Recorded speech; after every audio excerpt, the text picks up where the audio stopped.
Você é jovem ainda, jovem ainda, jovem ainda. Amanhã velho será, velho será, velho será. A menos que o coração sustente a juventude que nunca morrerá.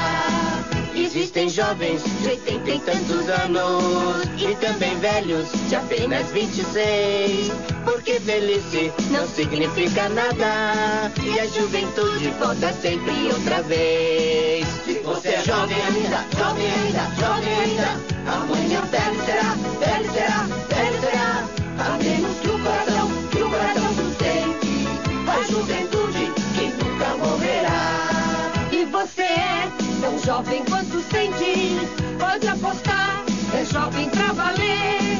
E velho é quem teve a pureza e também é quem deixa de aprender. Se você é jovem ainda, jovem ainda, jovem ainda, amanhã velho será, velho será, velho será. A menos que o coração sustente a juventude que nunca morrerá.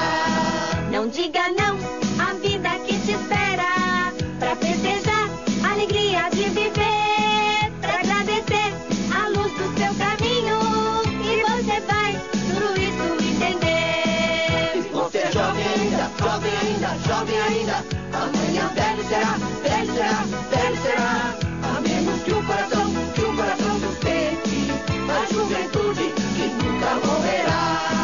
Se você Olha, turma, o Dr. Chapatin é o velho mais jovem que eu conheço. Eu não sou velho, viu? Eu sou uma pessoa vivida. Dr. Chapatin, quantos anos o senhor tem, hein? Eu?